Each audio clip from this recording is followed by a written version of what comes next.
Okay, so you guys walk into the tavern. It's pretty busy. You see lots of different races there, but one person stands out in particular. You see a man in the back, dressed in a bright purple robe. I would like to go talk to him. Okay, would the rest of you guys like to go talk to him? Yeah. Are there any hot people in the tavern? Yeah, sure. There's a attractive half-elf drinking at the bar. Okay. I want to have sex with her. No, you can't have sex with her. I whip out my flute and I start performing a love song for her. Okay, fine. Roll performance. Natural 20. God. Okay, fine. She's interested in you. I ask her if she wants to have sex with me. God, can you just go and talk to the guy with the rest of the party? Not till we have sex. Okay, fine. You look down. She's wearing a chastity belt, and it has a lock on it. I pick the lock. God. Alright, last piece. Wait.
So every day I open at 3 o'clock till midnight. The reason I open these hours is because everybody else is working earlier.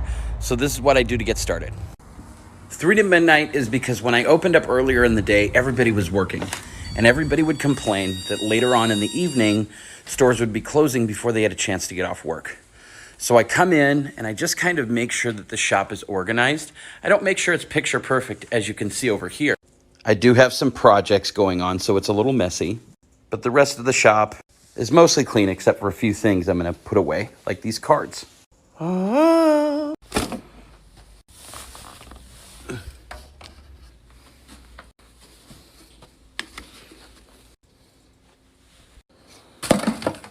don't always clean up the shop right when we close at night because I'm exhausted, so I come in a little bit earlier before we open to get everything done. When you own your own business, you better not be shying away from cleaning toilets. Look, Gryffindors, you cannot keep blaming Slytherins every time our Hufflepuddies get a little throat punchy on you. We didn't teach them that. We are damn proud of them, but we did not teach them that. Have you considered you might deserve a throat punch? Rock it coming, rock it going, rock it going, rock it going, rock it coming, lift it, give it lift. That box move, fuck niggas, rock to my niggas, no good, ain't nothing but soap. Let me show you what you're missing. Paradise with. I may have made some Amazon purchases that my husband doesn't know about, and the boxes came today. Yeah, I don't know how I'm gonna get these inside. Oh, he's definitely distracted. Okay, I'll roll stealth. Here goes nothing. That should do it. Hey, what's up? Nothing. What was that? I didn't hear anything. Did you hear anything? There was again. What was that noise? Nothing. Are you sure you're not hearing that? Do you need to get your hearing checked? Are you okay? I mean, I guess I definitely heard something though. Yeah, there was again. Dear Prince? Wait, aren't we in a fantasy world? Well, I mean, yeah, you're in a fantasy world, but I mean, deer are kind of normal, I guess. Do you want that to be more fantasy? Well, yeah, I mean, that is the point of the game, right? Like, that it's not like real life? Alright. I can make it more fantasy for you. Well, rewind. Wait a second. This is still a deer. I mean, yeah, it's still a deer, but it's a porky deer now. It shoots quills out of its back, and it's 15 feet tall, and it also hates any two-legged creature. Oh.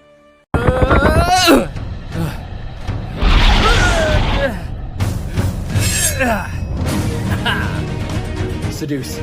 What? I'm gonna seduce the dragon. Yes, nat 20. What? No. No. Ah!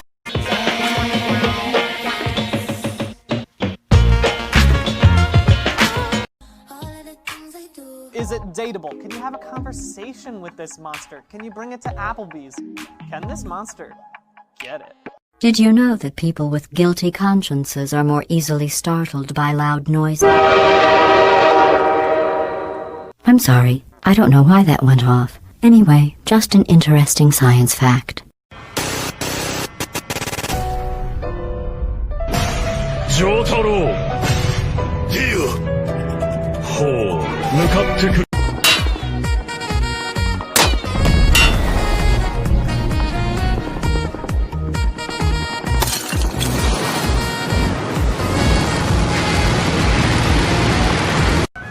Welcome to Quincy's. What can I get you?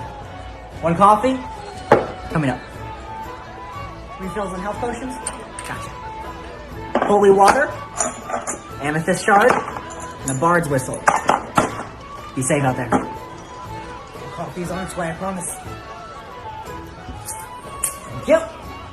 Here is your apple ale and your biscuits with dragon gravy. It is really spicy. Be warned. One extra large mana potion. Whoa, whoa, whoa, whoa, whoa!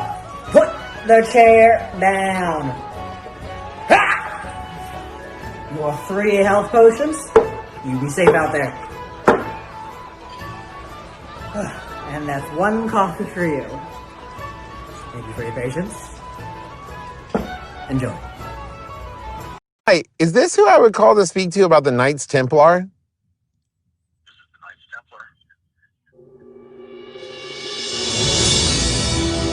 Well, I'm calling on behalf of a friend. I was just calling to find out what the application process was, what kind of requirements there were to join the Knights Templar. Have to be a Mason? Okay. Is there a good number to call to join the Masons?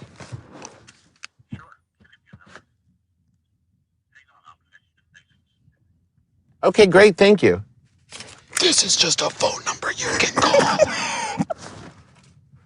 They know where the Holy Grail is and you're talking to them on the phone. And their number was on Google. You want to know how to fuck with your D&D party? Do this. Say there have been many disappearances going on in whatever town or village you're in. Say that there is a woods right next to this town, and that they think that whoever is killing them is coming from there. Sorry, killing, disappearing, I don't know. They find nothing in the woods except for one lone cottage. In that cottage is one old woman. She also has a granddaughter who is often scared and often pushed to the other room, away from the adventurers. Play some creepy music in the background to increase suspicion. Your adventurers will totally hop on top of killing this woman. She's completely harmless. She's a retired mage who happens to have a daughter who died at age 6. Her granddaughter is her daughter, but as a flesh golem. That's why she keeps pushing her out of the room so they don't see the mark on the back of her head. There's a symbol that marks that she is a flesh golem. Really, the granddaughter's the one killing them, not the grandmother. And this is why we don't judge a book by its cover. Would you guys be there for me if I was going through something? No. Nope. Absolutely not. I hope it sucks whatever you're going through. I hope it sucks. What the fuck? I hope it emotionally scars you for the rest of your life.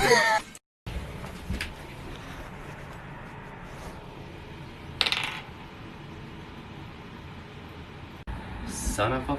I hope I never get sober.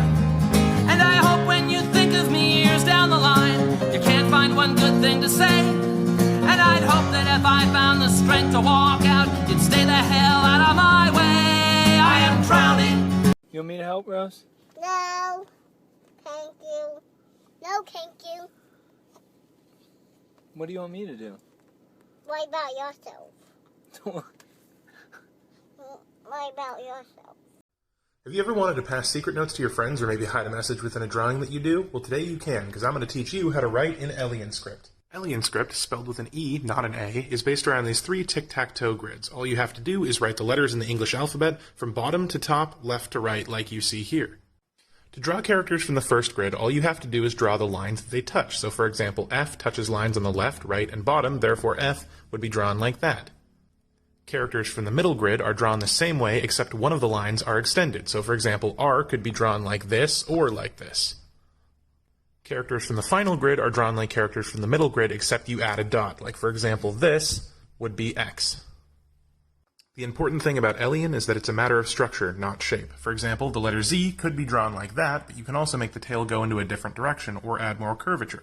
That's how you get more natural looking text like this, which somewhat mirrors the linguistic style of Arabic.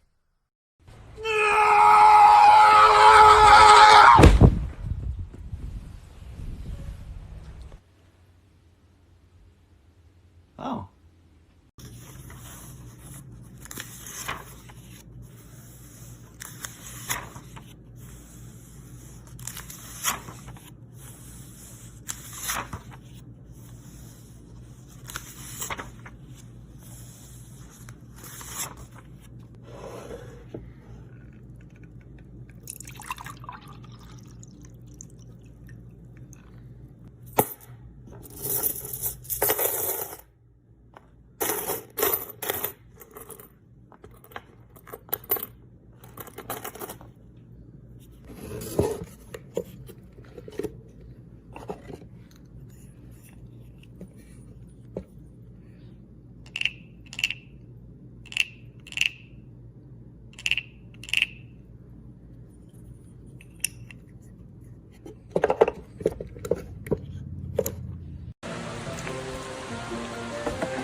Oh no!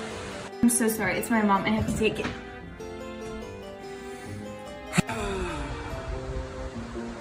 That fence is gonna give her so many issues when she gets back. I'm so sorry, I'm so sorry, I'm so sorry. Oh, I'm sorry, I'm really sorry. We're gonna, just gonna...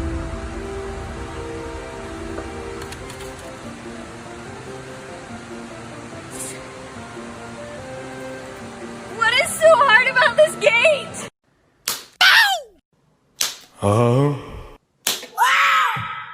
Mama!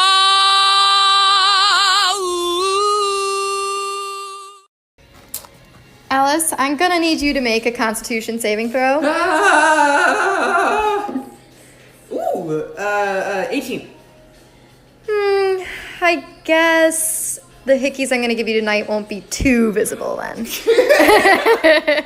Welcome back to part 2 of me making molds of my tiny dice. After letting them sit for 24 hours, I'm going to take the cup off of the outside of the mold. Then I'm going to take my knife and do curvy cuts instead of straight, so that when I make dice in these in the future, the seams will line up easier.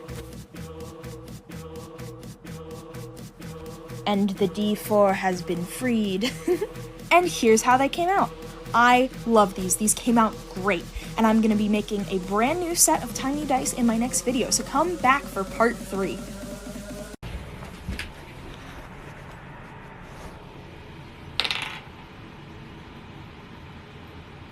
Son of a